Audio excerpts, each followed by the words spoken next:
of the Diary of a Digital Entrepreneur. And today we are in day 41. And this morning I was looking at the data of my open rate emails, the click emails, and some other data related with my website and sales and whatnot, and the email campaigns. And then I don't know how I start connecting these ideas, and I realized that I need to look at the data for my excuse me for that. Excuse me for that. And then I start realizing that I need to look at the data of this diary, which I haven't been paying too much attention, and start thinking about it. And then I thought, you know what? With my YouTube channels, I noticed that when I upload a video,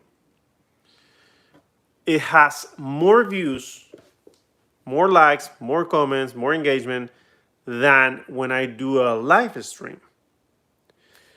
And it also, those videos also help me grow the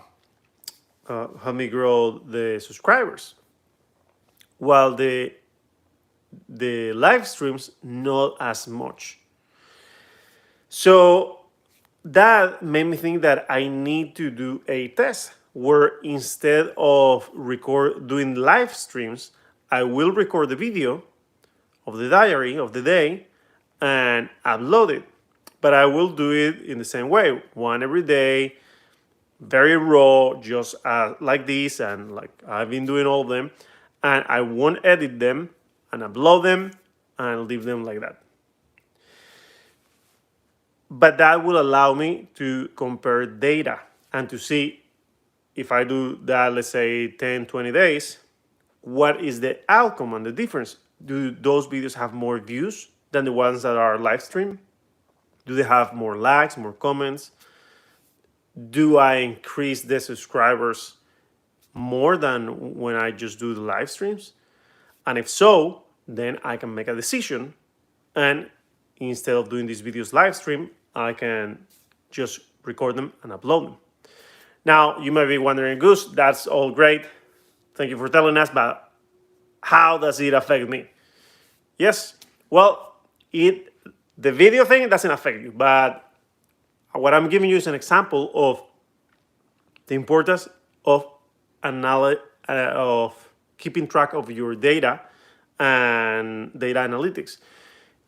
As entrepreneurs, particularly digital entrepreneurs, is absolutely essential to keep track of our data and to be on top of it, to understand what are if you have an email list, for example, it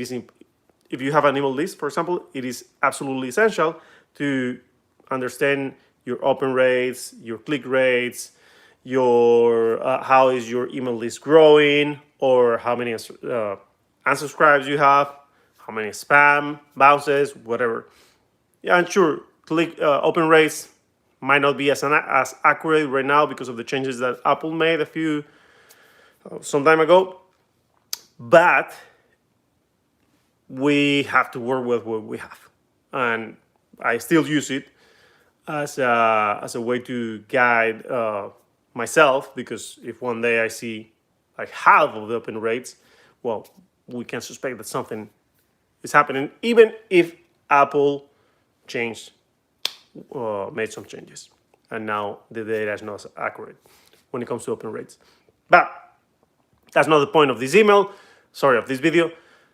The point of this video is that it is very important to analyze. The point of this video is that it's very important to analyze data, to keep track of what you are doing and understand and compare. So, for example, if you can see the data for what are the months where you sell the most, what are the services and products that you sell the most, what happened those months, what kind of emails did you send, what kind of open rates did you send, what kind of open rates did the emails have that month, and the click rates compared with the months where you sell less. Is that where the key factor is, or maybe not? But trying to understand it.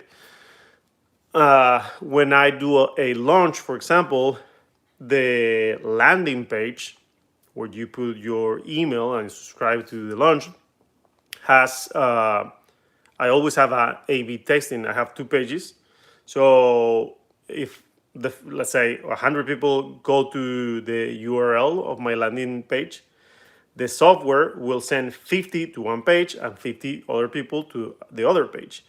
And that way I can compare which one has a better conversion rate. And I choose the one that has a better conversion rate, and then I redo it again. Start again, keep the one with the best conversion rate, make some changes to it, some tweaks, and start the process again. This allows me, keeping track of that data and understanding that data allows me to keep improving the results, the conversion rates, which means more people in my email list, which means more people in the more leads, and therefore more revenue at the end of the year. Now, if you don't keep track of the data, if you don't keep on top of that data, if you don't do some data analysis of your business, then it's going to be more difficult to grow, because there might be simple tweaks, simple mistakes, or simple things that you can repeat over and over again that if you don't look at the data, you won't know, and therefore you won't sell as much. And this is not applicable only to digital businesses. If you have if you have a barber shop and you don't want to be working there anymore, you want to try to delegate and have your team run it, you need to understand what is the data, which days you have more clients, what kind of products they buy, what kind of services they buy, how can you upsell more, what is the percentage of people that buy, I don't know, shave cream or to go. If you understand the data, it'll be easier for you to delegate and to be able to step aside. But if you don't understand the data, if you don't keep on top of that data, if you don't do data analysis, then it will be more and more difficult. I know that data analysis might be a little bit boring sometimes, at least for me it is, but if you spend 3 hours per month, I guarantee you that at the beginning, of course, try to understand all the data and try to know which data you need to keep track of and whatnot. Might be a little bit more complex, but I guarantee you that if you spend, 2-3 hours per month looking at that data, by the end of the year, it will have an impact in your business, in your revenue. And it might be just 1%, but it might be 5, 10, 20%. Maybe 20% is too much, but maybe not. Maybe you find something that you can replicate.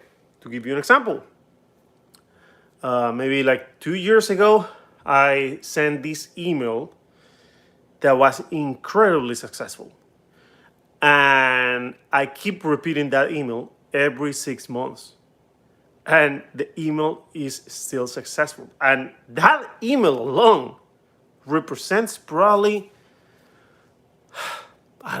like 20% of the revenue of my company.